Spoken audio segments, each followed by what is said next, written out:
Hi, so in today's interview, we meet Seonaid, Aitken, who's coming to Playtime next week. This is a 16 minute excerpt from a longer interview that you can hear on the next episode of the Playtime podcast, which is really worth a listen. It's really a fascinating story, and Seonaid's great fun to chat to. And so here's a wee taster of Seonaid and her story about getting into music and jazz. And if you want more, go to the link tree in our Facebook bio or YouTube bio, and you can find the Playtime podcasts. Now, episode 4 is coming out next week sometime, so look out for announcements on that, and you'll be able to get the rest of this interview. Thanks very much. So in the interview, in the section before this excerpt, we had gone through the different bands we'd met playing each other in, which were very, very different styles of music. And the last one being the Grit Orchestra. So I was one of the drummers in the Grit Orchestra, and Seonaid was playing in the string section. So that's where the interview starts, talking about playing in the string section of the Grit Orchestra. And I'm trying to work out what kind of musician she is, because she's such a versatile musician. It's quite amazing. So here we go. But then I was going, who is this person? So she's playing in this really great sort of Django, Stephen Grappelli, Rose Room, doing this thing over here and being really successful. And then you're in Symphonica playing all this contemporary stuff, and then you're in Grit in the classical section, and I'm going, that's what eight? So, and then you, then to top all of that, you released Chasing Sakura last year, which as a composer arranger, which is this incredibly beautiful piece of work, which is kind of sort of on a sort of classical jazz. The closest thing I can think of is Dave Douglas's Charms of the Night Sky. I don't know if you know that album. No, I don't. No. Oh, you should check it out. You'll love it. It's violin, accordion, cello, and trumpet. Cool. And it's kind of got this Eastern European thing to it, and lots of soloing in it.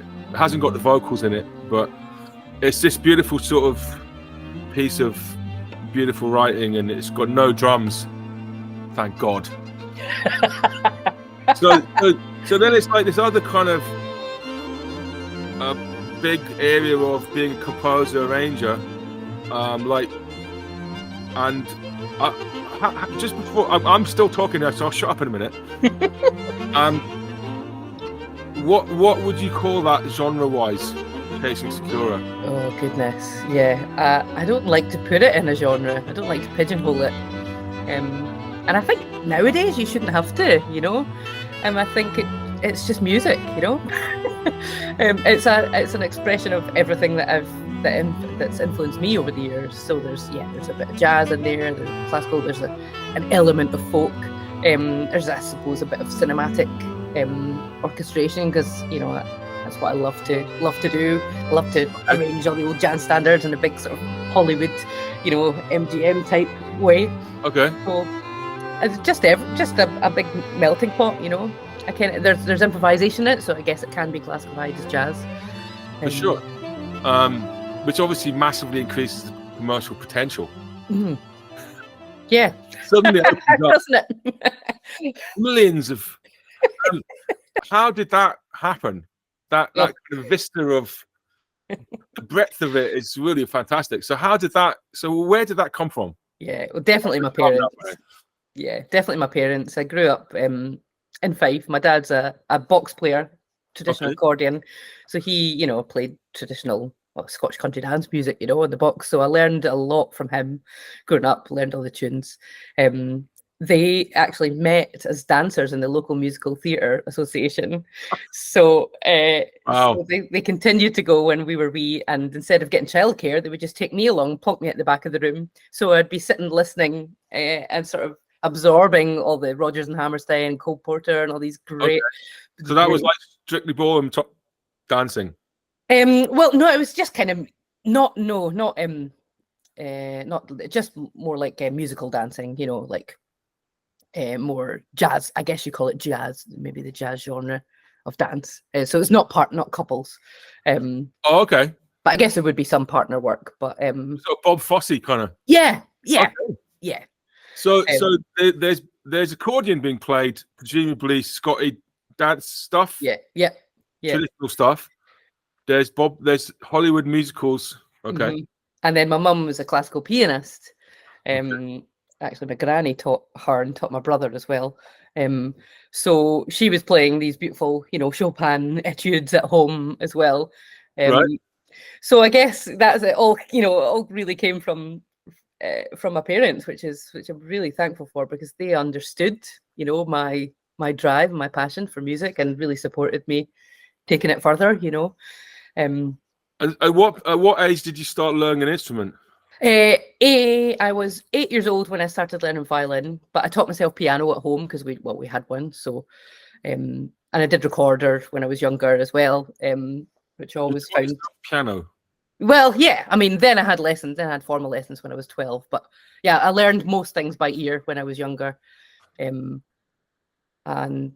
just always enjoyed sort of transcribing. Obviously, I never knew it was called that then, but I would just go and pick out a tune that I heard on the radio, you know, and go and learn it. Can you still tell me? And were you the kind of child that, when you were like 5, could sit down at a piano and just play things and like really natural? Yeah. Annoyingly, my brother used to hate it because he would slog away practicing stuff. Yeah. He'd learn at his piano lessons, and then when he'd go away, I would sit down at the piano and play it first time, just by ear. Oh my God! Sorry, Ali. Is he older than you? Yeah. Oh my God! 8 years older. Yeah, it frustrated the light. You're like this annoying genius kid sister. Oh my! But yeah, I was just immersed in it, you know. Even at high school, I would be rushing home, you know, have my dinner and then spend the whole night in the music room. It was just the lounge, and just commandeered it and just played music. I wrote, you know, and I played along with Bach, like concertos. I had some recordings that I'd play along with, and then I would maybe transcribe a Jamiroquai track on the piano. And okay. Oh, so I actually missed out a bit of my introduction, because today I found Sakura Snowstorm. Oh, which is electronic dance music track that you've done. Yes. And it's like, oh, there's a whole nother bit. So that's my brother. He's a producer and a DJ. Okay. And so, well, I guess his influence on me is like 90s dance music. He was a DJ, you know, when we were teenagers, and it still is now. Yeah. And so, I handed over the album, and I said, look, choose a track. I said maybe this one would be good to, you know, turn into an EDM piece. But great. Yeah. So I love what he's done with it. Yeah. Wow. So kind of just, it's like all music is the same somehow. Was that fair to say? Yes, definitely. Yeah. I remember going when I studied at Guildhall, the head of strings, David Takeno, when I went in to do my scales exam one year, and he says, "Oh, I heard you play Scottish music and folk music." And I was like, "Yeah." He was like, "Why didn't you tell me? I could have devised a course around you." I was like, "Well, it's a bit late now, mate, and you never bothered to ask before." Right. Yeah. Well, I mean, it's interesting because it's funny talking about Martin Bennett, you know, because he if people don't know what the Great Orchestra is, he was this amazing musician who also had this sort of mastery across multiple genres. So he grew up as a traditional music prodigy on the pipes, also played fiddle and whistle traditional tunes. His mother was a great Gaelic singer, and then he went to St Mary's Music School, learnt classical music on the violin, and then became an EDM, very, very good EDM programmer, producer. And so his music was this mixture of this sort of mastery of 3 separate genres, and he wove it all together to make this very personal stuff that was very Scottish, but it was also hugely infused by world music and all these different styles. And because the world is organized and he went to RCS, you know, the world's organized into these genre boxes. He just didn't fit into places like the RCS because he was interested in all of it. Yeah. And I guess you it sounds to me like you're kind of similar in that regard. I suppose, yeah. I do. I mean, I'm just when I was 8, I picked up the violin and I said, "Look, I want to be a musician," and I never said I wanted to be a violinist. I was like, I want to be a musician because I loved all aspects of it. And I don't feel that you should be sort of pigeonholed, as I said earlier. You know, you and diversity is key, I think, for being a good all round musician as well. So why not? Why not? You know, dip into each sort of field. And be good at it. Well, yeah, I mean, if you've got the talent in the end, great. Yeah, I mean, some of us have to work at it quite hard. I think, but yeah, that I mean, and like getting okay at one genre is a tough ask. But there are those of us, not me, who are touched by God, you know, or the Creator. So how did the jazz thing specifically improvise? Because that one of the things I'm really interested about is I've always had these arguments with Greg Lawson about because he goes, you know, I can't do his accent. I'm not a classical musician. I can't do his accent. He's a Geordie, but I'm not a classical musician. I'm just a sort of pan musical love puppy sort of thing. And I'm going, no. Play Cherokee. Play a solo over the Cherokee. Then you know you're not a jazz musician because you're I mean, he's an amazing player, an amazing musician, and he knows lots of different stuff. But there are certain skill sets you get from the tradition you grow up in, and so generally, classically trained musicians haven't got a lot of experience of improvisation, and also. This is a bit of a generalization. Quite a lot of classically trained musicians are sort of find improvisation emotionally really challenging because they're sort of leaving the score being defining what they're playing. And I've played with a few people that are classically trained but are motherfucking improvisers, and I've always found them really interesting how that came about. So how did the improvisation start for you, and at what stage did it start for you? Well, I was lucky. I improvised from a young age. You know, as I said, I'd kind of learned myself on the piano, and then as soon as I picked up the violin, that was me. You know, I was making tunes up as I called it. Right at the start. Yeah. So I broke that, but that barrier was never there really for me. You know, it was just a sort of an extension of me playing the violin. And sort of messing about with, I guess, Scottish tunes and you know, just making scales and scale practice and arpeggio practice a bit more fun for myself. So I'm quite lucky that came quite easily. But then again, when I came to actually putting it into practice, it wasn't until and you know, in terms of jazz, it wasn't until maybe 13 year ago where I finally said, right, I'm going to do this. I need to learn jazz. I'd sung jazz. I'd done all the modules at college. I knew I wanted to play it, but I just hadn't taken that step. And I thought, well, look, I love harmony. I'm a total theory nerd. I love all that, and that's why I enjoy arranging. So I said, look, it's just a case of putting that knowledge, that theoretical knowledge, and into your fingers, you know, into practice. Okay. Well, can we just come back to that in a slight second, because that's something I definitely want to ask you about, and I'm writing it down on a piece of paper. So I just wondered if you'd heard of this guy Keith Sawyer. You heard of Keith Sawyer? He's a music education kind of academic guy, and he sort of proposes that all children should start by improvising. They should improvise before they do anything else, and then as a way of just introducing to their instrument and to music itself, and then they should sort of start to engage with genres a little bit later, and as the ideal kind of musical education, you know. And it kind of sounds like that's kind of what you did, or what happened to you, whether it was by design or accident, and you're exposed to, you know, lots of genres. You were improvising, being creative, and you just sort of, it's very interesting.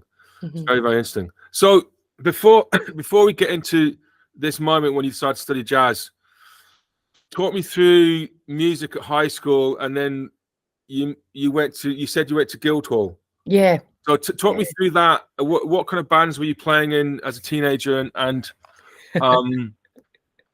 what kind of course did you apply for, and how did you choose the course? Okay.